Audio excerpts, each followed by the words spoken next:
and sandpapery and gets furry by the end.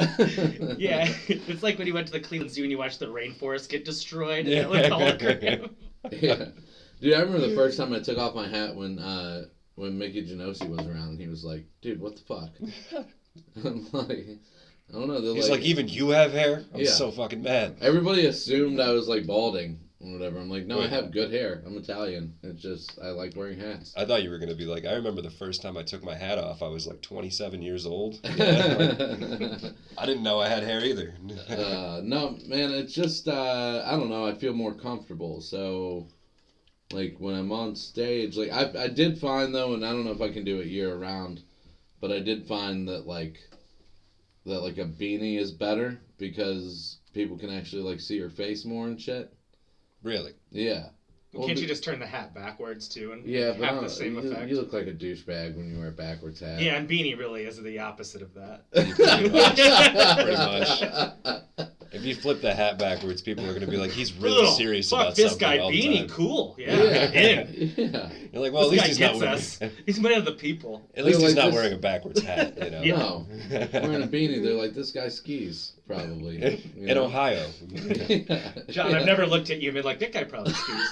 I don't think too many have. I could ski. We have Josh Volchko on the podcast today. Josh, how you doing, man? I'm good. I forgot to ask Brandon how you doing, man. Damn, I'm hurt now. I'm doing great, man. Yeah. Had a pretty killer weekend. Friday I had the Jeff Blanchard show at Grindstone. That was a lot of fun. Saturday I got to see Pete do improv at the end of a long show. Seeing Pete do World's Worst is top 10 of my memories. Oh, dude, same. I saw it last time they were in town. I was on stage with him and I couldn't even hold a straight face last time he was in town. Yeah. He had to do World's Worst Cosmetologist, and he's just like, get your fucking dick off my head. Yeah. And just like walks Jesus back. Christ. Like that was it. That was all he had. Yeah, dude. When I was there and I saw him do it, he had it was the world's worst gynecologist, and he said it's really red in there, and then it got a big laugh, and then I think he had world's worst stripper. And he also said, it's really red in there. He called back. Yeah. His previous. Yeah. Well, because he said, I remember it, because World's Worst, it's really red in there. I'm like, that sounds like a good gynecologist. Like, that's the information you're looking to get out of this person. Yeah. Like, He's so funny, man. He fucks with comics the most out of people. Like, and the more you like look like you can't take it, the more he gives to you. Like, it's, he'll stop as soon as I'm there in person. He'll stop fucking with me. Like, he'll fuck with me over text messages, but as soon as I'm there in person, he'll stop because he realizes it doesn't get to me at all. When he senses fear is when he attacks the most. Yeah. Like, if he Yeah. sees them like curling back, it's like a little dog. I just love his inaccuracy about things. Like when he starts fucking with people about stuff, half the time it's not accurate information at all. Like when Kevin Bain had to cancel that show in Canton, he thought Bill Stone put that show on. So he's been ripping on Bill Stone for hours about this. No matter how many times I've told him, it was like that wasn't even Bill's show. I don't know why you're going so hard on Bill about this. Yeah. I had to take it off. It wasn't working. Yeah, the beanie didn't work for you. I can't take you seriously. No. Not too many people have been like, well, the beanie always works for me. Yeah. I just feel... I don't know. I just feel like my... I feel like with the short haircut now, like I feel like my forehead looks huge. And it's just there. No one's noticed that. Yeah. Thanks, now it's all I can see. Yeah, right. Yeah. Do you bump your head a lot? No, dude, I had like one of my favorite sets I've ever had at Funny Stop last night, and I come off and Pete's like, "You struggle." I'm like, "Fuck you," and just walking past. Like, I had like the adrenaline rush of having like done something I had never done before, and Pete just tries to knock me down immediately, and I'm like, "Fuck off." Like, it's okay. I told him he struggled after his set when he got off stage. I had always wanted to, so it was my time to shine. Yeah, my favorite is when he goes up like the amateur semifinals were on Wednesday, and he goes up there and talks for like 2 or 3 minutes, And fucking, there's like 3 comics in the back of the room flashing them the light like every time. It doesn't stop. I'll go back there and flicker the light switch because that's what he does whenever he wants somebody to get off stage. It's crazy. But yeah, we have Josh on the podcast today. We had Kyle on last week. You guys kind of co-founded the Rubber City Comedy Festival together with some other people, right? Yeah. I co-founded's a good term to use, but it's really Kyle. Yeah. Kind of spearheaded it and invited me along, and I've helped him throughout the process. Yeah.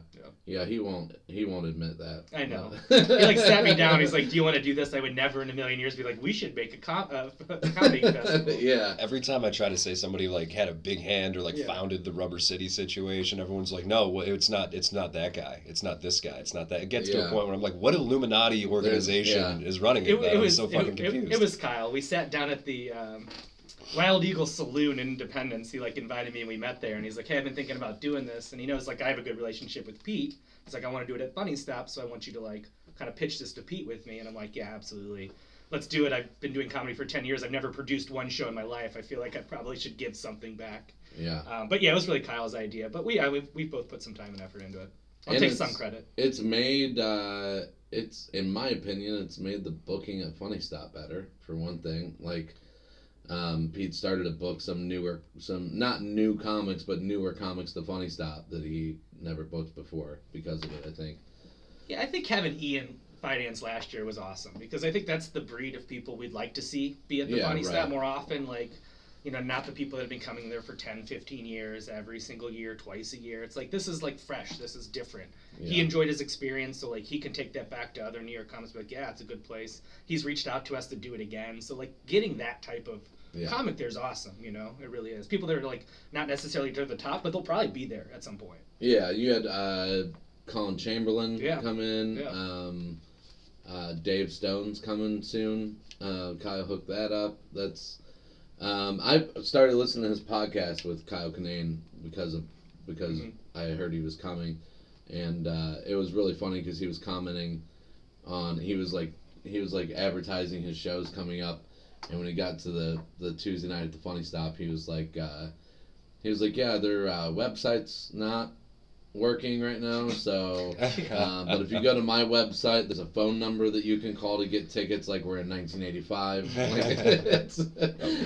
Yeah, we're trying to list tickets on the site now, and the site, because we're going to link it to the Funny Stop website, so we're just going to sell tickets on our site for the festival. Yeah, you should have a working website. When trying to sell tickets. But honestly, the entire time I go to the Funny Stop, aside from the last year, it was all call for reservations. He's like, "We got 6 theater reservations," and no one showed up. I'm like, "No shit, no one paid a dime for this." Yeah. They got drunk at their house. They're like, "Do you really want to go see JJ Jimmy Walker again? Maybe." Yeah. I think I'll reserve it just in case. Yeah. I think it's up and working now. The funnystop.com. They have Dave Stone on there, and I believe I saw they had the Rubber City Festival on here now. Yeah. So they have the Rubber City Festival headliners on here now. They don't have the weekend pass though. Yeah. So that's on the website now for the Fest Pass, the All Access VIP Pass. Yeah, that's awesome. I mean, it's awesome. It's what, $60? $60. And you're getting what, 6 headliners? Yeah. Yeah. Wednesday, Thursday, Friday, Saturday, Sunday, 2 on Friday, 2 on Saturday. Yeah. One Wednesday, that's sweet. 1 Thursday, yeah. Dang. It's gonna be fun, man. I saw my schedule, and I'm like, I've got something pretty much every night. That's pretty cool. Pretty much everybody did, right? Yeah. That's one of the things 100% Kyle. He tells me, and I put things on the website, and I'm terrible at it. But he works and puts the schedule together, make sure everyone gets one of each show. Yeah, that's got to be difficult as hell to set up. Yeah, I don't know. He's makes a no big deal. I'm like, that has to suck. Yeah. That's probably annoying as hell to have to set up everybody on a certain day and make sure they get exactly what. Well, and then everyone starts messaging you because I'm I get the emails, and it's I can only do this day. I can't do during this day during this time. Yeah. So it's scheduling a server at a restaurant. It's I can only work these days. Yeah, dude. It was that's how I felt Friday night running that show in Menor, because I thought all I have to do is sell tickets and it'll be fun. And then when I got there, I realized oh shit, I have to figure out where everyone's gonna sit. Yeah. And it was it was such a pain in the ass.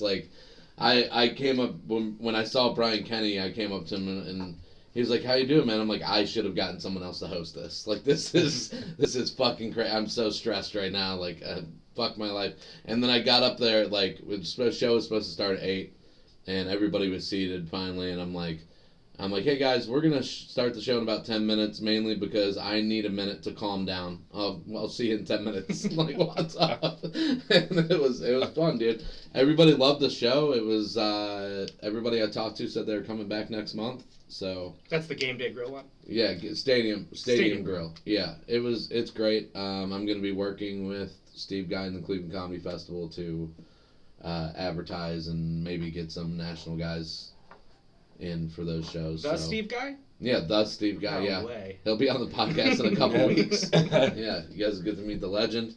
It was fun. Everybody did really well. I got to give Bill Stone the introduction. I've been waiting to give him for a very long time because I just haven't hosted a show he's been on, and that is me saying. First, I said next, and this next comic coming to the stage, you have seen in getting your tickets at the door. I was like, and also, he was in the Oscar-nominated film Judas and the Black Messiah, doing his favorite thing, eating at a restaurant. Everybody, Bill Stone. Dude, it was so great. I asked him first because I was like, "Is that going to throw you off?" And he's like, "No, I don't care. Go ahead." I'm like, "All right." I like how you subtly went in. It's like, I've never actually hosted for Bill Stone. yeah. That was not on purpose. Just humble brag. Oh no, but yeah, last year the Rubber City Festival was honestly some of the best times I've had doing comedy. It was fun. Mainly the Red Fox afterwards. That was. Yeah. I mean, the shows were great, but the Red Fox afterwards. Just seeing people from out of town watch what was going on inside of that place. They're all just enamored. Oh my God. Yeah, I can see why. They're like from all kinds of parts of the world, and like that's the weirdest shit they've ever seen. Yeah. 1,000 people at a bar in Cuyahoga Falls, Ohio. With not only that, they had a 360 Hennessy camera that was taking like 360 pictures of people with a bottle of Hennessy. I have pictures of that. Oh my God, dude. The camera was on the bottle of Hennessy? No. It was a rotating. Oh, okay. Camera that, rotated around you. Yeah, it was hilarious. That's bizarre. It was great. What was bizarre was the people in the middle of the Hennessy circle. Well, I don't know if I would want to be in the middle of a Hennessy circle. Well, this was like pretty high at time of COVID. Like there was still a lot of mask mandates. People were still very much. I mean, this was before the second surge. Right. So yeah. Even that many people in one room was astonishing to anybody, and it just kept packing fuller and fuller. Yeah, and I think most of us were like probably anywhere from 2 weeks to a month out from getting our vaccine, so it was like, I don't give a fuck. Like, I was like, I'm like, it's fine with me. The stretch, man. Yeah. The Pierce dude from London did a joke about that. Yeah, about the Pfizer stretching inside of him when he walked into Red Fox. It's like it was like LeBron getting ready for the finals. Some shit. It was great. I've never said, "Can you do that at a bar?" more so than I have at Red Fox. Anytime I'm there, I'm always just like, "Wow, you're allowed to just walk into a bar and do that." I didn't know that was a thing. Yeah, if you're Zach Thomas. Yeah, I was going to say, that guy like works there or not? Like, he just goes back there and he's like giving me a drink. I'm like, I don't know if you're allowed to do this, but yeah. I mean, am I receiving stolen property? Am I just having you pour me a drink? He's the most sober person working there in his defense. Yeah, he goes back and bartends, and the one time it was like a Friday night, and nobody was paying attention to what he was doing, and I get 2 White Claws for me and another comic. And he's like, that'll be like $8.75 or whatever. And I was like, "You're charging me?" And he was like, "Yeah." I'm like, "Why?" he goes, I'm like, "What are they gonna do? Fire you from your job that you don't have? Like, what the fuck?" So you get a W-2 from there? Like... No, he gets free drinks and a tip out. Like that's it. Yeah, they tip him out. he does more work than all the other bartenders. Yeah. Like probably true, but it's insane, man. When did he decide to do this? That's my question. At what point did you just decide, hey, I need to step up to the plate? They need my help back there. Because he came in on a Wednesday night and the bartender was too drunk. Yeah. To bartend. Wow. So he got behind there. Dude, that bar seems to be able to hire the worst bartenders I've ever seen in my entire life. Like, me and Josh have been in there after a show at Funny Stop on a night when there's like maybe 50 people in there, and we're waiting 15, 20 minutes for a fucking White Claw. Like, it's terrible. It's usually why I don't go. Yeah. It is crazy. Like, I was like, I could knock this whole bar out with a line of cocaine in 2 seconds. Like, you know, I mean, that's how I used to do bartending. Do it. It's fine. They're all on cocaine. You can see that. Yeah, they for 100%. Yeah, I mean, maybe heroin, but it's that's not going to help you serve drinks. Why is the entire bar staff in the bathroom? Yeah. In the same bathroom. That's weird. Oh, man. So Josh is also one of my favorite comedians to watch. How long have you been doing comedy, and who did you start with? I've been doing comedy since I was 27, so I think 10 years. It'll be 10 years this year. Cool. And my starting group was, I think, like Mary Santora started around there. I know John Bruton did. Rob Ward was around that time. So if you're just seeing like where my level of success is in comparison to I mean, I think like Jimmy Graham was probably around that time too. But like I mean a lot of the people that I've started with don't really do comedy anymore because like, you know, people make a choice like, am I going to do that or not? And usually after about 10 years they've figured that out by now. But I think some of those are the people I started with. Like my Funny Stop competitions were a lot of those people in it. Yeah, that is mainly because you never like tried to go full time with comedy. Right? I mean, I never really. I guess I never really put forth the effort that it takes to do things. Yeah, I mean, I think you're the only comic I know that can like not do comedy for months and then just go feature at Funny Stop and just murder. Like, you're like, I don't know how you manage. Well, it's not from a lot of joke writing, I'll say that. Like, it is crazy to me though that you can take that long off and come back and just like, it's like riding a bike for years. Yeah, I mean, the Funny Stop's easy because I've just done it there for so often. If I go other places, I'll struggle a little bit or I'll be a little more nervous just because I'm not as comfortable. Yeah. But yeah, I mean, I always, after doing it for long, you have material to back up if things aren't going well. There's always a place to go with it. But, I've been noticing lately that like I'll go into like autopilot a lot on stage, and it's weird, man. Like I'm thinking like about things that I'm doing after the show while I'm telling a joke, and it's like, what am I doing? Like, why is there this part of my brain that's rotating back here? Yeah. Like, I should be focusing on the task at hand. I'll be like thinking about where I want to go with the rest of the set yeah, exactly. while I'm telling a joke, and I'm like, and at the same time, a third part of my brain is thinking, how am I doing this right now? Like, it's all simultaneous. Like, or I'm like doing like calculations. I'll be like, all right, I'm doing like this much less time than like this other show, and I did this set for that show. So if I just remove this joke and this joke and this joke, meanwhile I'm telling all these jokes, I'm like, how the fuck did I not make it farther in college? Dude, last night, man, I was like, I looked down at my watch. I looked down at my watch when I came out of the atheist joke, and I was like, fuck, I only have a minute left. I can't do the whole dog, kitten, rabbit thing. Yeah. And I was like, fuck, I'll just do the Lucifer joke. And then I started into the Lucifer joke, and then I was like, fuck, this ends in a Trump joke. And I saw the crowd, and I was like, they're not going to like this. Yeah. And dude, I've never been like killing so hard at a show and then just got complete silence on a punchline. Like, it was like the biggest nerves I've ever had doing comedy. And it only lasted like 5 seconds. And then the fucking turnaround was just like the biggest adrenaline rush I've ever gotten. Like, I was just like, I can't believe. Like, I think Nick or somebody, whenever I came off stage, was like, I thought you were a goner. And I was like, never. And then I walked away. And I'm like, I fucking thought I was a goner too. You're banking in a half-court shot. Yeah, dude. Never sleep on the John Brown. Yeah, it was scary. He just walks off and jumps on the table like everyone knew it was going to happen anyway. Walks off to the side, takes the powder, rubs it on his hands, throws it in the air. He missed 2 free throws before that. It's scary because I've never, on a guest set at Funny Stop, I've never ended on a bad note. Like, just like I always make sure I get some laugh at the end of the set. Like, it was fucking terrifying. That's something that I've been waiting to do, though. Like, I wrote that save for that joke a long time ago, and I've used it a couple times, but it wasn't necessary. Like, I was waiting for a point. Forcing it in. Yeah, I was waiting for a point when it was actually necessary. So it was cool to see that it worked last. Not guaranteed it's going to work every time, but I mean, if somebody during that silence like yelled something, it probably wouldn't have went as well.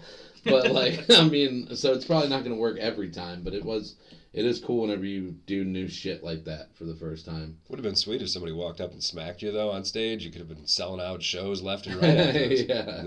Yeah. I did see something that Josh did. This was like whenever I was probably like 3 or 4 months in, and you were closing out a Wednesday night. And that's the sweet spot right after 16 comics really bomb. The bar is so low. That's when everyone's really enthusiastic. The bar is so low. It might have been the night that I introduced you and got your name wrong. I can't remember. Right. I'll never forget that moment. I don't remember it all. He brings it up all the time. Oh, dude, it was so because I remember it always because that was my first time hosting and I fucked up at the end of the show. And John's like, "I'll never work in this town again." I've been trying to blacklist him for years. No, but he fucking answered some lady's phone in the front row. And no, the lady answered it. Oh, yeah. And I'm like, okay. Wait, what are you doing? And it was her mom, and I'm just like talking to this lady's mom on stage. You're just snapping your fingers. You're like, give yeah. I don't know why she gave it to me. Spit your gum out while you're at it too. That was the first time I'd ever seen anybody do that, and it was fucking awesome. She was a plant. And then Eric Andre ended his special with it. Yeah. And I was like, he stole that from Josh Volchko. Yeah, I know. It's a big thing. He always steals shit for me. He calls him up, Andre, I'll let you have this one more time. But I'm not going to keep letting you have it. Oh, man. Yeah, so the Rubber City Festival with the people getting selected, how much did you have to do with that compared to like Kyle or... That's another part where I fail to hold up my end of the bargain at times. Because we all get the videos at the same time, but I'm like a super procrastinator with it. I'm like, I'll just bang through these at one time, but it's hard to watch that many videos in a row. I can imagine. Yeah. So like I'll try to like do it like in like intermits and things like that, but I always wait to the end. And by the time we were about ready to select, Kyle's like, well, I know you're not all the way through this, but like 3 of us are. Why don't you just be like, here's the ones you should look at, and you kind of decide these are the ones on the cusp. Right. And then there was ones I went through and watched and like, all right, I want to see this. So I was part of the decision-making process. I will say I probably didn't watch as many videos as like Marv, Matt, or Kyle did. Yeah. I watched about half of them. And there's some that like were 1s or 2s, and I'm like, well, everyone gave them a 1. I'm not gonna watch that. Like, it's obviously not someone's gonna get them. But there's like people who are like, maybe they got a 5 from one person, a 3 from another, or a 4 from someone else. And it's like, well, those are the ones where we need to figure out like these are the cusp. It's so hard to decide. It's so subjective too. Yeah. Yeah. Yeah, that's, I mean, Marv doesn't have anything to do, so that's... Yeah. Well, at least you're not getting, like, death threat emails over it, like Kyle is and shit, you know? They get forwarded to my email, but I don't respond to them, so that's more Kyle's department. Like, they're there, I just don't... Yeah, I see them, and I'm like, ooh, how are you handling that? Dude, I think... Kyle did a great job. Those rejection emails, like, I've gotten so many rejection emails from festivals over the years. Yeah. And they're usually, like, pretty fucking horrible, Like, I don't feel good about myself. He did a really good job of making me like, hey, you don't suck. This is really hard to do. Yeah. Like, because you don't never seen these people in person. Like, you have no idea. It really is based on the video. And there's some people that are professionally good at getting into festivals. They know what people are looking for. They know how to put their video together. And it stands out when you're watching 300 videos. Oh, yeah, I bet. Yeah. Dude, I don't know. I know Kyle pitched it to somebody else that they could watch videos that told me that he said that it's basically like, I don't know how many hours, like 24 hours or whatever. It's basically like being at a Funny Stop open mic night for 24 hours straight. Jesus. Yeah, and it's like going to LVT at 9 p.m. and staying in there till 9 p.m. the next night. Oh my God. Dude.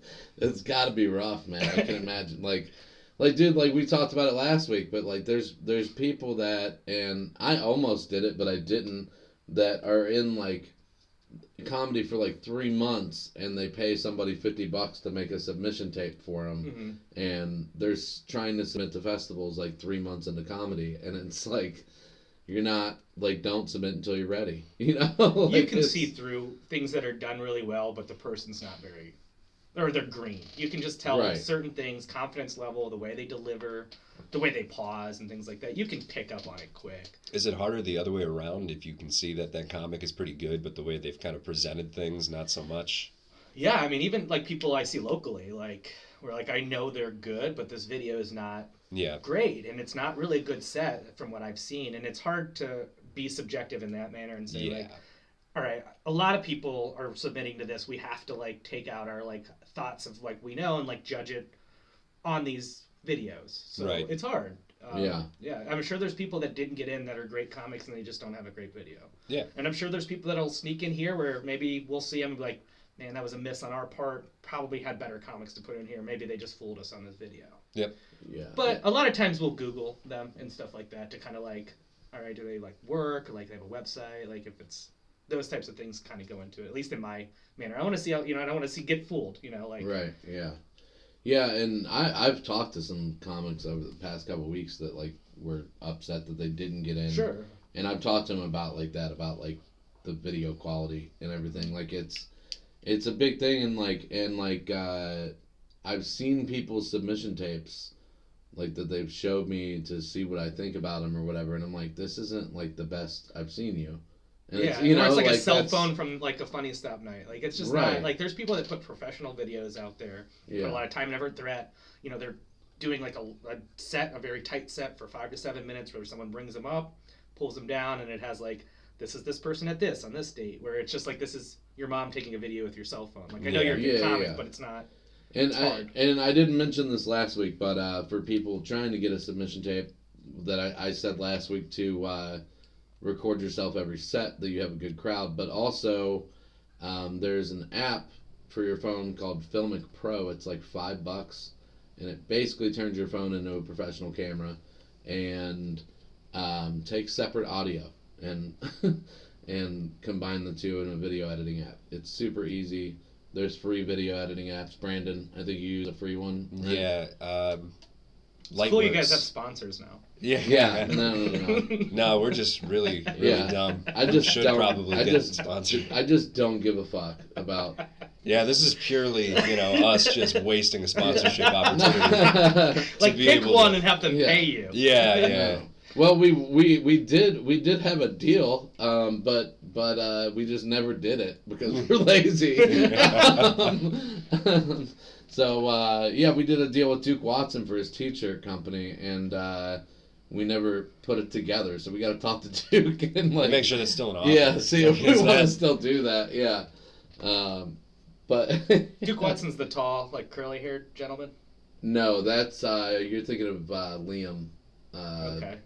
Duke is he's not short, but he has brown I don't know, like 90s, like Zach Morris hair. Yeah. It was getting real hard to describe him. I was like, he's like average height, average build, he's average a white haircut, guy. Average, He wears t-shirts sometimes. He's got 2 shoes, hands. Oh man. Yeah, I don't know. Last night was fun, not just because of the funny stuff, but the roast battle ad hominem that we talked about on the podcast with Kyle last week. It was great. There was some great roast. Joe Graham retained his title for almost a year now. I think he's been the roast battle champion. And he's so tired of it too. He is super cocky about it. And so he did his first speech last night afterwards was basically like saying how much he respected Amanda for like not calling him and asking him things about him and shit like that, and it was like a very heartfelt thing or whatever, saying that he respected her. And then he's like, but I do always do a victory speech. So here we go. And he just like went off on this tangent about like it sounded like something like you would hear on like a WWE. That's what I was gonna say. It promo. sounds like Stone Cold beating Jake the Snake Roberts and saying Austin 360 because I just whooped your ass. It's him after King of the Ring. Yeah, we got it. It was pretty intense. And then the Mahal's Secret Society show last night. That is my favorite venue that they do shows at. I don't know if you've ever been there. Yeah, I've been there. Oh my god. It's just have you been there, Brandon? Not to the apartment thing. Oh my god. Dude, it's just like a big ass apartment. It kind of reminds me of my old apartment in Highland Square. Like it's just a big ass apartment with high ceilings and like hardwood all the way through and shit and a fireplace. And they put like probably 40 seats in the living room of this place, and it's just fucking awesome. Like it's crazy. And there's like a dining room that like all the comics hang out in. Basically, it's fucking crazy. It's really good room though, and they're still selling out every show, so pretty awesome. We have something late night now in Cleveland. It's good to see. That is awesome. The shows are growing exponentially, man. I feel like out of nowhere we kind of had some boom where everyone's putting together their own show, and it's really good to see, honestly. Yeah, I'm doing Dina's on Monday. I've been waiting to do that one for a while. Hell yeah. I didn't even talk about that yet. Did I talk about Stadium Grill yet?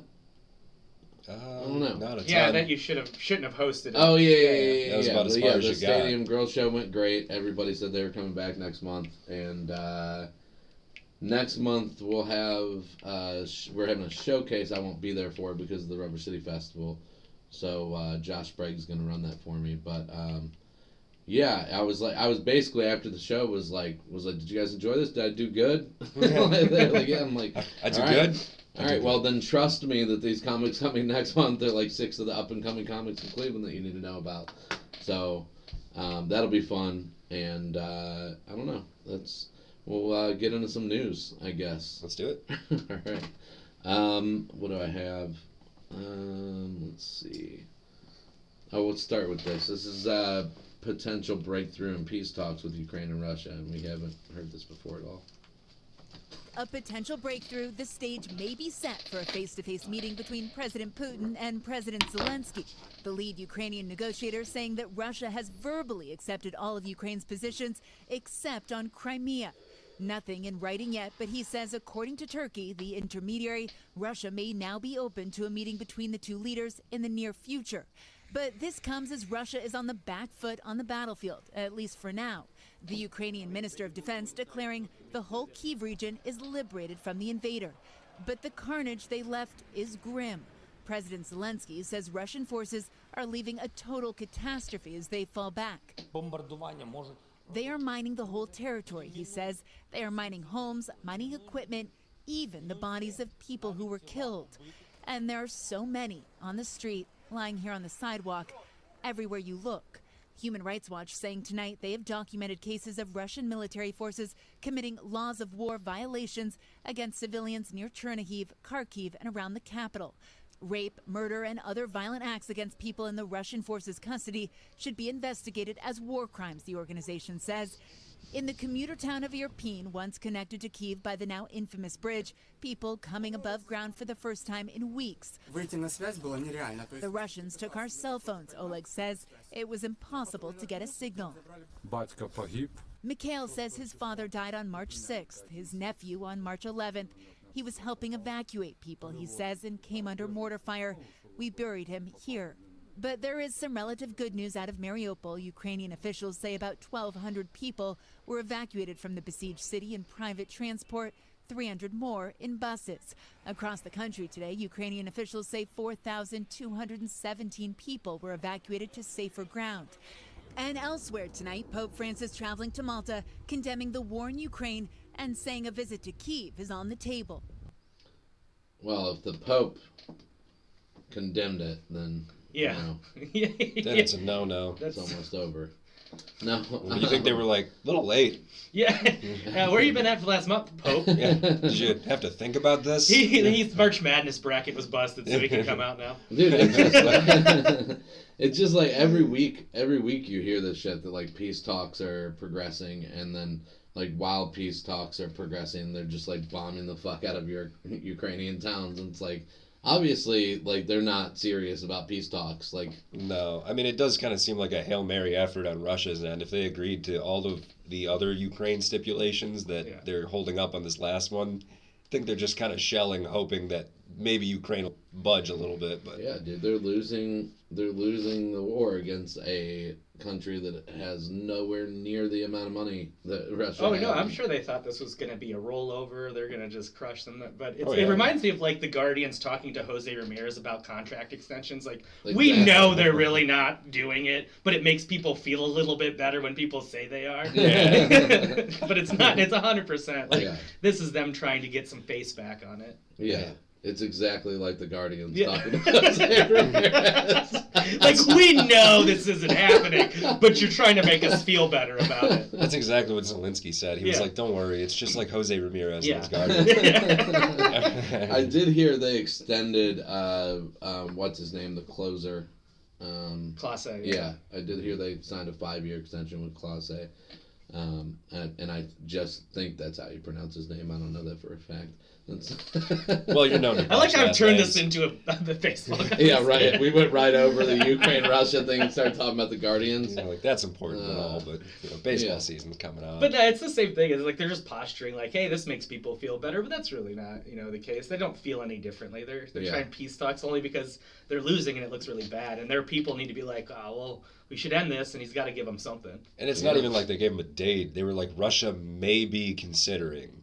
Possibly. Well, dude, it's because he knows there's so many Russian troops dying in this war that, like, eventually the Russian people are going to be like revolt against him, and they're not going to keep taking it, like their sons and daughters and shit dying, like it's and then if the Ukraine doesn't agree to terms, be like, well, see, we tried, but they weren't going to work with us, and this is why we're doing this. Obviously, they're Nazis. That's why they didn't agree. They won't give up us a bunch of their territory. Yeah, they won't give us 2 of their cities.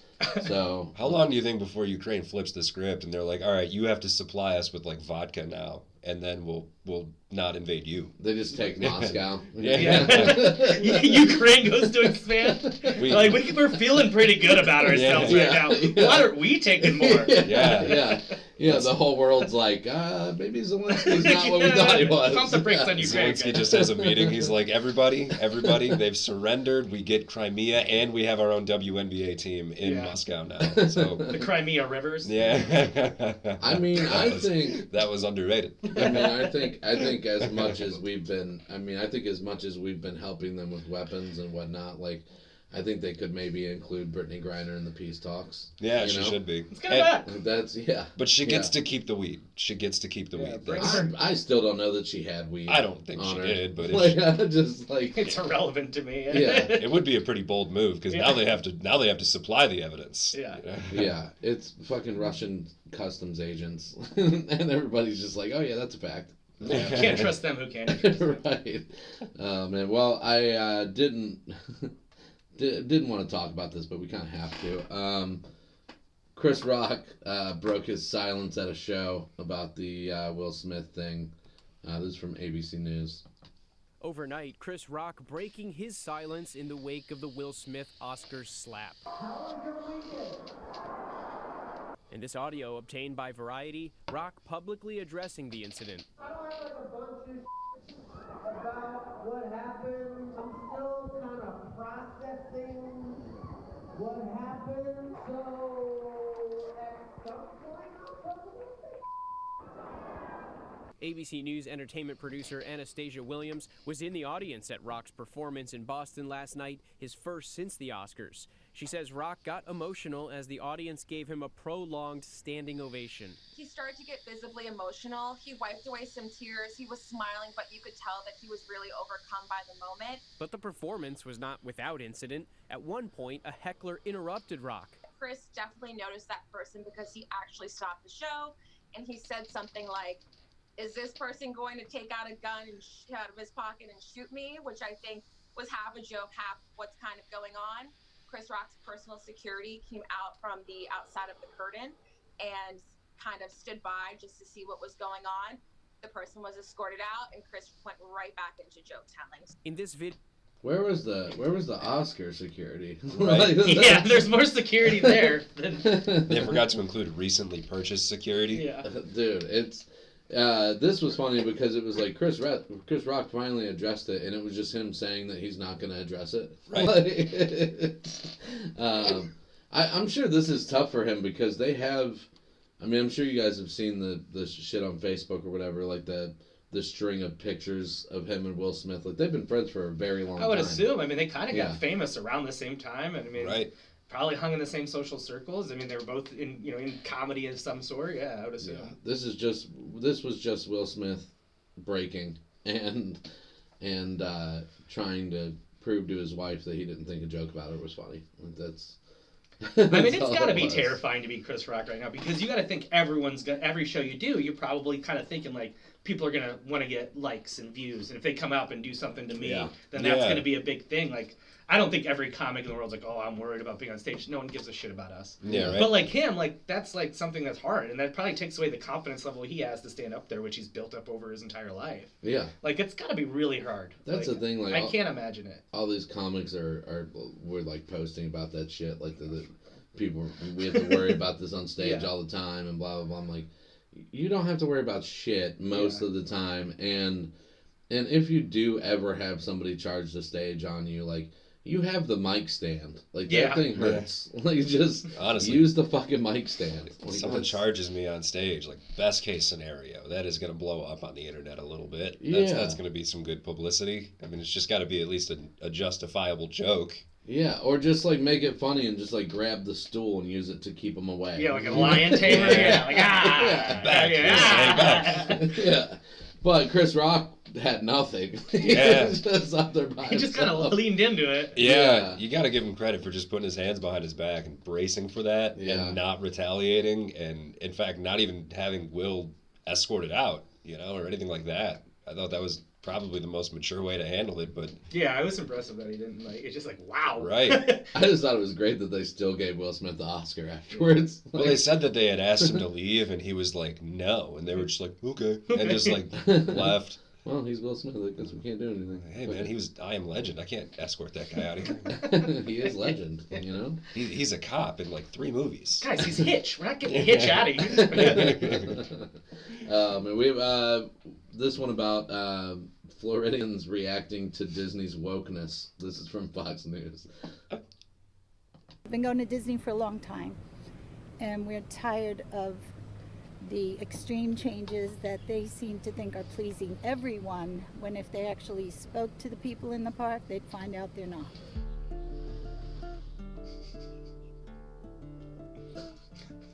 This is so serious.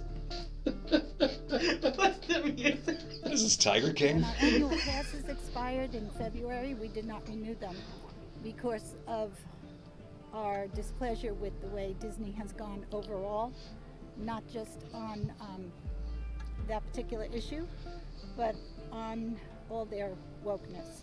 I feel Disney should take a stand. I mean, the visitors that arrive at Disney World and the other parks come from all over the world, and they bring what I would imagine is a very supportive view to a modern approach to LGBT.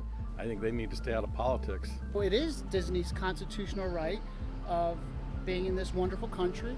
If they believe their thoughts that bill should be repealed, that's their belief and that's their rights. He's right on. We need to protect our kindergartners and first graders and second graders. They don't need to hear that stuff. DeSantis to me sounds like a bully, and bullies have to be stood up to. I am a retired teacher, and I agree that that is not the kind of thing they should be focusing on in K through 3. My belief is, and I'm a parent myself, is that it is the parents' jobs to teach their children on the society of the norms and of the norms of their household. I don't believe that is a state employee or federal employee's job to teach that to our children or to anyone else. These days, worldwide, the whole LGBT situation is just accepted and embraced. It doesn't need negativity, around it. Everything he's doing is protecting families and protecting the people in the state, and I just love everything he's doing. There's a lot more important topics those kids could be learning And I think they need to be given a chance to develop themselves before they start being taught about what they should be. The Society of Norms was my favorite thing from that. And the norms of their household. Mine was The Score. Yeah. That's like Fox News' version of a Vice News piece. It's like, this report happened the same day that Bob Woodward broke that Donald Trump might have been using burner phones during the January 6th trial. Oh my God. And this is what they're airing on Fox News. Like, Disney under fire. Yeah. Like, Look at the ladies like, I'm not subscribing anymore. Well, that sucks for you, because as a parent, your kid's going to have to watch Encanto at least 6 times today. Yeah. So who are you punishing? Yeah. It's so funny to me that Fox News made such a serious piece about Disney. What was it? It's a good way to explain it. It's like a Vice News piece about homelessness, but it's about Disney removing some films from their library. And I like how Fox News is very subtle with the way they do their stories. Like, the one person that was like for the stance of gay rights and everything was obviously not from America. Yeah, it was definitely like British or some sort.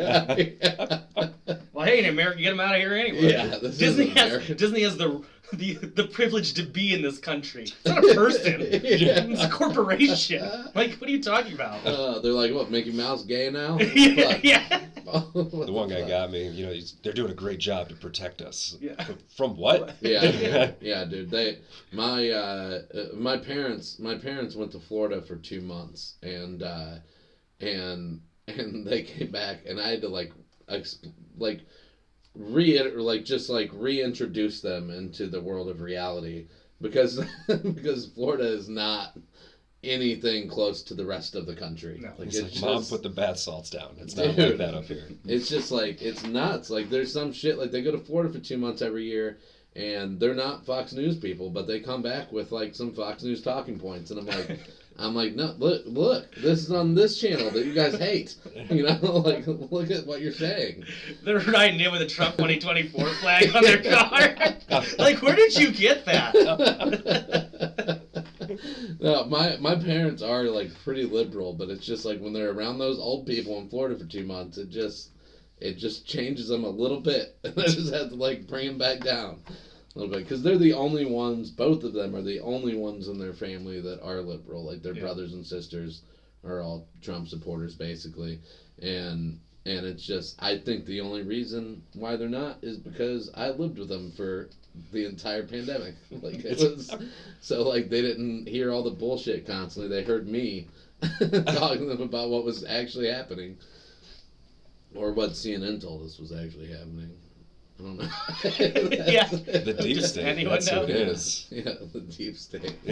Oh man. Stop the steal. There's one more thing I wanted to bring up. There's there's an Ohio Senate race that's going on. It's a U.S. Senate race, but it's for the Ohio seat going on, and the Republican primary has been hilarious. Like, it has been awesome. But my favorite thing is the commercials that I have to watch every day at work, because we watch the local news at work, and I have two that I want to play from Jane Timken. This is a quick one. I'm Jane Timken. We all know guys who overcompensate for their inadequacies, and that description fits the guys in the Senate race to a T. Well, I'm different. I'm the MAGA conservative with a backbone. As your GOP chairman, I turned Ohio into Trump country. And as your next senator, I'll fight for stronger borders, American jobs, and parents' rights. I approve this message because I'm Trump tough, and I put America first. I'm Jane. It's basically like a fight to see who's more in Trump's grasp. Like, it's great score again, though, man. See all those guys with little dicks? Look at this one over here. I got a monster cock. This is kind of. We say this like she's not going to be president. Yeah. For 16 years. Yeah. This is also like the Shane Gillis special. When she's like talking about she's like, I'll work hard to secure our borders. And it's like the borders between like Ohio and Kentucky, or like, like what are you talking about? Like, yeah, like I can literally walk from Cincinnati and Kentucky pretty freely. Yeah, all those pesky Canadians getting across Erie. Last time I let that happen. I mean, if you've ever been to the Cincinnati, Kentucky border, it is pretty crazy. Yeah, you never know what state you're in at any point. You're like at one bar, you're like, I think I'm in Kentucky. Yeah. Until you talk to people, and then you're like, oh shit. Steubenville's kind of like that. If you go to Steubenville, it's like 3 steps. You're like Ohio, West Virginia, Pennsylvania, and you're like, you could hit 3 states in like a 5-minute drive. Dude, the one time I went to Cincinnati for I think it was a Weezer and the Pixies show, and we got a hotel on Priceline, and it was the Radisson, and I didn't know that the Radisson was actually in Covington, Kentucky. And we get there, and the first thing, we get into the elevator, and we're gonna go get something to eat, and there's a button for the they have a rotating restaurant on the top floor, and there's a button for it, and the button wouldn't turn on. And this guy gets in the elevator, and I'm like, this Radisson guy gets in the elevator, and I'm like, what is does the button for the restaurant not work until they're open or something? And he just looked at it, and he's like, I don't know. And then gets out of the elevator and walks away. We're like, all right, I respect it. This is cool. I tell you what, he's not bullshitting. He doesn't know. Yeah. He didn't lie about it, at least. So we get up to our room, and the toilet's broken. So we call the front desk, and they're like, all right, we'll send somebody up. And they send this guy up. Same guy. Yeah. I don't know. I don't know. That's just you found out that's just his name. That's all you can say. No, but they send this guy up, and he fixes the toilet, and then he looks back at us, and he's like, all good in there. He's like, I'm just glad there wasn't a big turd in there or anything. And then walks out of the room, and we're like, that was kind of unprofessional, you know? Like, what the fuck? This is a Radisson, right? Yeah. And then we would go up to the restaurant, and the bartender at the restaurant that we're sitting there talking to is from Cincinnati, and we're like, people are kind of different here. You know, he was like, oh yeah, man, it's pretty crazy. He's like, you go across the border, it's like a different world. And then we get an Uber to the show, and this Uber driver on the way to the show looks like Judah Friedlander, and he's telling us about how he wants to crash his car so that he can collect on the insurance money and get a new car while he's driving it. Feel safe, yeah. Yeah. And then afterwards, we go out to the bars, and we get out to the bars, and the first bar we go to, I see a bunch of ashtrays on the table, but there's no cigarettes in them or anything. They're all like perfectly clean ashtrays. And I see this dude, and I'm like, hey, can you still smoke in bars in Kentucky? And he just looks at me and goes, what the fuck do you think all the ashtrays are for? And I'm like, Jesus Christ. It was like almost like you're not welcome here kind of thing. I'd rather him tell me I don't know. Dude, and the craziest thing though was we went to this other bar afterwards, and there was this guy, there was a shady looking dude that was just like staring me down like the whole time. And I kept looking over at him like, what the fuck is this dude staring at me for? And then he like creeps over to me, and he's like, hey man, you want to buy some blow? And I'm like, no, I'm good. And like, I was also thinking in my head, like, why did you come up to me? Like, I'm the one that looks like I did I mean, in this guy's defense, like, I've been that guy that's been offered blow, and like, why did you offer me that? Then I kind of look in the mirror and go, oh yeah, I look like someone would. He's probably already offered it to everybody else. He already had some. John already had some, so I didn't want it. I'm good. Do you want to buy any? So I go up to the bar and get a drink, and the bartender's like, did that guy just offer to sell you cocaine? And I was like, yeah, he did actually. And she was like, God damn it, Randy, get the fuck out of here. Yeah, I told you. I told you. And that's where I got the fucking deer name Randy from my one joke, because of that dude. To immortalize the guy that offers you cocaine randomly. That's the dude that popped into my head. You created a comedy statue for him inside of your mind. Yeah. Well, we'll play one more of these real quick, and this one's the one I saw the other day in the break room at work. Ohio is the greatest state in America. No, it's not. Grit and determination are in our DNA. Our communities are strong. Our workers are tough. Ohioans never, ever give up. I'm Jane Timken. I'm a mom and a proud Ohioan. I was born in Cincinnati and raised my family here in Canton.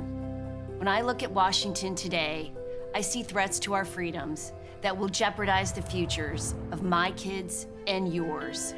Amnesty for 12 million illegal immigrants, the largest tax increase in American history. Liberal attacks on our energy jobs. We can't let America become a socialist country. I'm running for the United States Senate to stand up for you. Just like when I stood next to President Trump and supported his America First agenda that created jobs and brought manufacturing back to our shores. As Ohio Republican Party chairman, I cleaned house of the Kasich establishment who tried to elect. I'm just going to end it there to say, we have no shores. This is Ohio. Yeah. First note, Cincinnati to me is not Ohio. I don't know why it's not Ohio to me. Yeah. Also, like the whole thing with Trump creating manufacturing jobs, the biggest manufacturing plant in Ohio closed while Trump was president in Lordstown. Well, she was standing with him. Yeah. Like, how can you use that as like a thing to run for in Ohio? That's fucking She lost crazy. me on Ohioans never give up. I give up all the shit. I was like, there's 5 suicides a day in Ohio. 5 Ohioans give up every day, to be exact. Dude. I give up shit all the time. I don't know. If it's too hard, I'm like, fuck it, I'll hire somebody. I'm not that determined. Yeah. Really not that determined. I don't have time for this. But these commercials, dude, like I watch them every day, and it's like her, some business dude that like is like trying to portray himself as like the new Trump in Ohio. Josh Mandel, who's just been a fucking piece of shit, hilariously bad politician for, I don't know, 20 years, it seems like. That's I'm the Trump-backed, God-loving, gun-marrying guy that's always on the commercials. Yeah, the end of all of his commercials are I'm Josh Mandel and I'm not gay. No, it's like I'm sure that saved somebody. They're like, "Ooh, I thought he was." What is it? It's a really nice haircut. I liked his message. It's pro-Trump, pro-God, pro-gun. Yeah, that guy. Yeah. Same thing. Every time. Yeah. Dude, but every single one of them talks about the border, and I'm like, we live in Ohio. Like, and the best was bringing jobs back to the shores. Okay, well that's not Ohio. Yeah. So what are you talking about? Like, we're talking about like the East Bank of the Flats or something. Punchbowl socialism expanded. The Cuyahoga River shoreline. He's just greatly expanding Edgewater Park. Yeah. That's what he means by jobs to the shores. We're gonna make the Improv be open 7 days a week.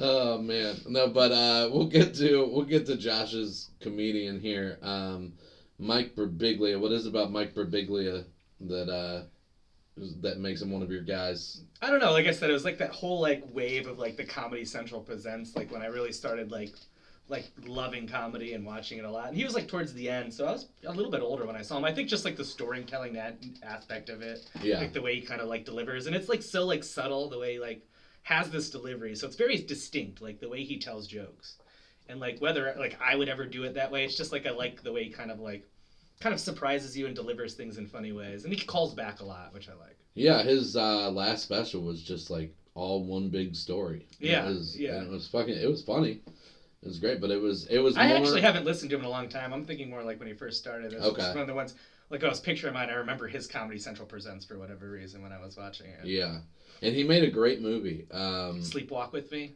Well, but I was thinking of the improv one that he did. What the hell was it called? It was like Keegan-Michael Key was in it. Oh yeah, I watched that too, where they're like all trying to get on like SNL, but I think it was called something else. Keegan-Michael Key's character got signed on to like the SNL thing, and everybody else was jealous of him and shit. I can't remember, but it was a great fucking movie. It was enjoyable, yeah. Yeah, I'll look it up while we're watching this, but this is from Conan O'Brien. This is Mike Birbiglia. God damn it. Hey, thank you. I was just going to tell you a quick story, which is I've had this lifelong fear of bears, and a few years ago, I attempted to face this fear. My sister Patty and I went to Alaska, which I highly recommend, and we went to a place. Why not? And we went to a place called Katmai National Park that has so many bears that when you arrive, they take you to what's called bear orientation. and they teach you, and I'm not kidding, if you ever see a bear walking towards you, you're actually supposed to clap and make the bear aware of your presence. Like, I'm right here, bear! I'm right here! I'm Mike, and you're a bear! And when they told me this, I was like, oh, I'm gonna be murdered by a bear, because that seems like basting yourself in barbecue sauce. Yeah, you know, like, I'm right here, bear! I'm right here! And I taste fantastic! I've applied condiments so that I'll be less bland. Well, Patty and I went fly fishing. I don't know if you've ever tried this, but it's much more difficult than it looks, and a river runs through it. We're waist deep in water. We're in the rubber pants, you know, they're called waders, and there are salmon jumping out of the water in front of us, literally jumping, which is what I would do if I were a fish. That seems like a great field trip. You're in the boring water all day, and all of a sudden you're like, whoa, I want to stay here and grow legs and become a human, which is what happened over time. Sorry, homeschoolers.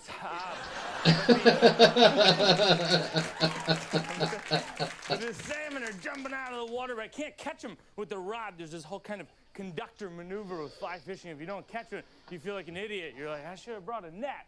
Because they're just jumping. That would be a lot easier. We're with the fishing guide, this professional fishing guide, and he feels bad for me because I'm so terrible. So he catches himself, places the rod in my hands, and goes, you got one! And that hurt, you know, because I knew I hadn't. Well, here's where it heats up. I'm with this professional fishing guide. My sister Patty's about 75 yards behind us, and I hear her say, Mike? And it was the voice of someone who was about to be mauled. Yeah. Distinct pitch, you know, like, Mike? Like right here, she thought, there might be a bear. Right here, there's a bear. If you knew the whole time, it'd just be like, Mike.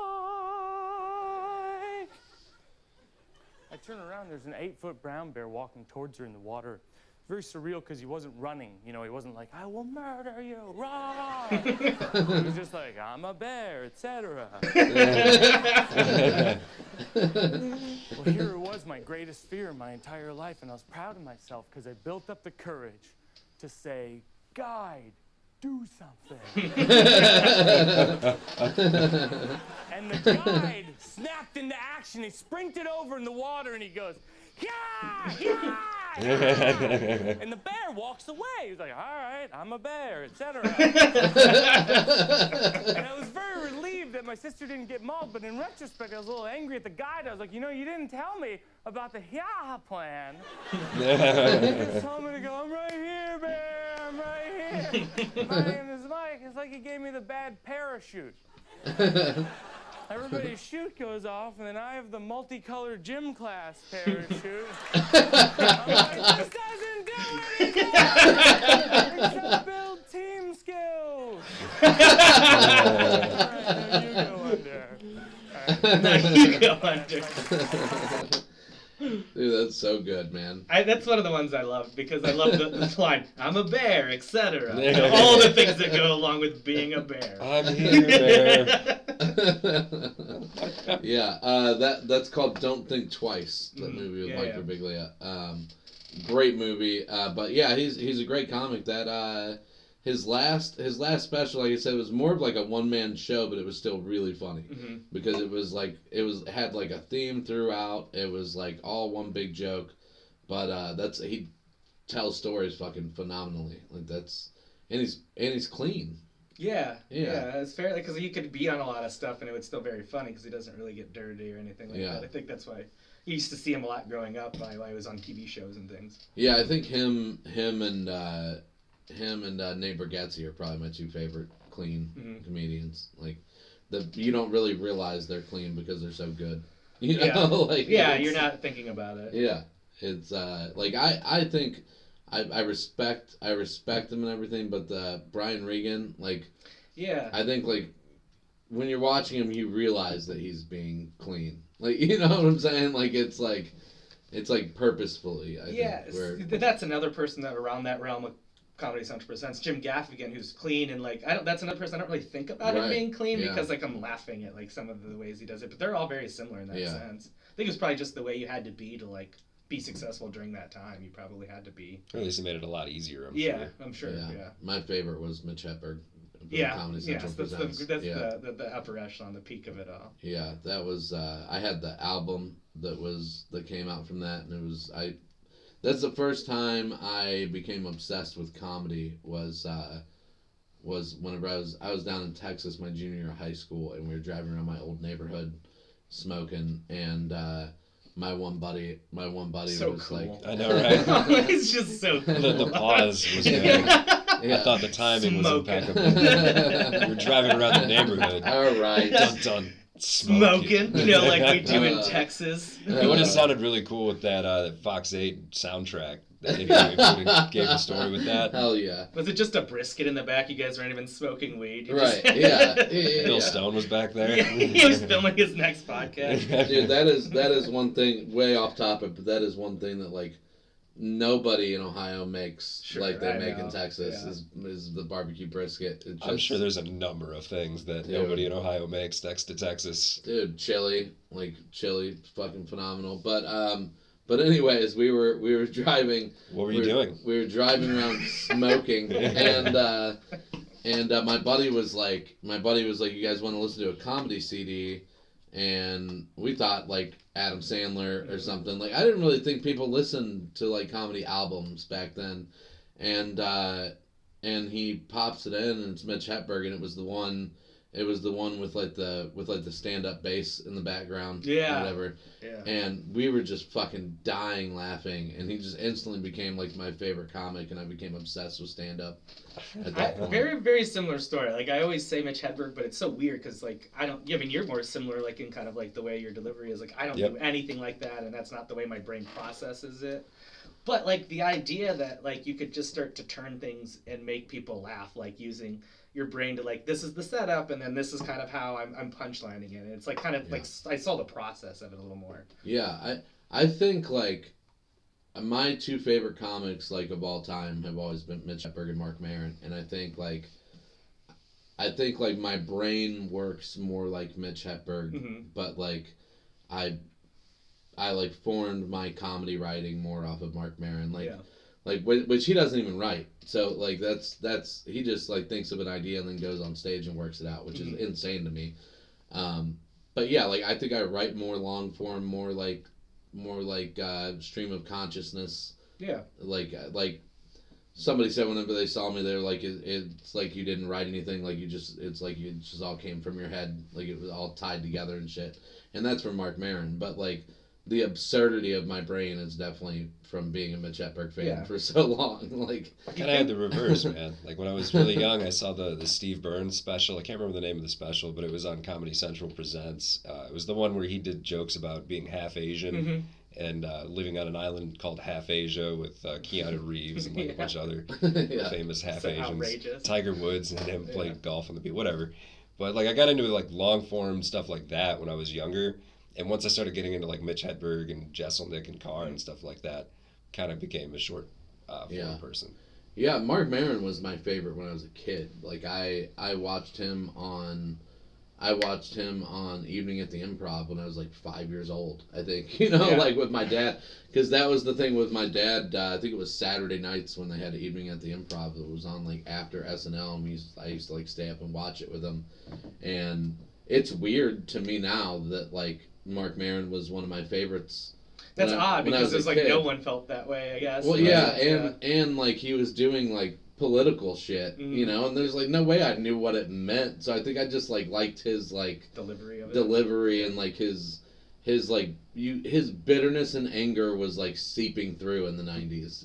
Like that was him on stage, was just walking around all pissed off. Like I don't know, but yeah, it's crazy how you come to like your style of comedy from the comedians that you grew up watching. I don't know. Yeah, I guess in the same sense, I do like my jokes are semi longer, not really long either, but like I try to punch a lot. Like it's the same concept where I like to like keep laughs going. Yeah. So it's like a long former, but like I'm still like writing mini jokes and forming them together. Right. To Like, tell a story. I don't think I'm super long form. Like most of my jokes are like a minute. Like Brian Kenny will do a half-hour set and tell 2 stories. You know what I mean? Like, right. Yeah. But it's similar to the way he does. It's like all there's punches. Yeah. There's pieces of other jokes inside of it. Yeah. Well, like we were watching Shane Gillis earlier. Yeah, like exactly. Each one of his jokes is probably like close to 10 minutes. But it's like little jokes all the way through. Yeah, like the Alabama one, how they go about there's no white corners in the NFL. Like that's a mini joke inside of a joke about, like Alabama football and things like that. But like And as a sports fan, I instantly thought Jason Sehorn, I think, was the last. I was thinking of Adam Archuleta, but he was a safety, right? I don't remember him. I don't remember a white corner. And Dustin Fox. Yeah. Was in the league for like 3 years. But he ended up transferring to safety too, didn't he? Or did he play corner? I think so. Yeah. Jason Sehorn was the last one I remember that was like a starting white corner. I was literally thinking like, God damn, I never realized that. That's right. Yeah, he played for the Giants in the late '90s. Jason Sehorn. Damn. Yeah. Weird that I know that. That might make me a little racist. I don't know. Well, it'd be racist if you knew before the joke. Yeah. Yeah, I remember the last one. Yeah. He's like, he only wears a Jason Sehorn jersey. Yeah. Glad somebody's talking about the Blake this. Townsend. He wears it on stage every time. Oh man, yeah. But well, Blake, I'll probably cut this out. But Blake, like whenever he was hosting, I think for somebody, and I think it was like 2 weeks ago. Did he host for Squire? I don't think so. I think he hosted for somebody, but he shows up in like khakis and a dress shirt. And the only problem is that the dress shirt looked like it had been at the bottom of his closet for like 3 months. Well, it probably had. Yeah, and I was like, Blake, you're looking rather snazzy, dude. And he was like, oh, thanks. It's like, I just decided to put on a dress shirt tonight. I'm like, yeah, like next time get an iron. But like, you look good, but all right, you got 9 for the effort, 6 for the execution. You got anything other than the Rubber City Festival to promote, Josh? Nope. No, that's what we're kind of heading into there. We're 1 month out, so there's a lot to do. We're going to see a lot of promotions coming out soon. The tickets will be up on the website Monday. There's already tickets up there for the Barmacy shows, which are the happy hour shows. Check out the All Festival Pass because honestly, if you're going to go to like 2 or 3 shows, it's worth it. Yeah. Because it's $60. The Friday and Saturday shows are $20 a piece. I think the Thursday's $15, and then Wednesday's $15. But it also includes like our Barmacy shows, the At Home. Saturday's going to be really cool because we have 2 showcases. We have this one show called with Midnight Gardeners called Wrong Answers Only, which will be fun. We have the Ad Hominem, so it gets you into all that. So if anyone really is interested, and also if you like apply to the festival and you just want to hang around and you're an Akron comic, please come out, please hang. John did it last year and he got on a number of shows. Yeah. And so I always appreciate people being around, at least just meeting the comics, seeing so people from out of town see there's a scene. So definitely anyone come around, hang out. You never know if you're going to get thrown up on a show. I'm not promising anything, but at the very least you get to meet some cool people and network a little bit.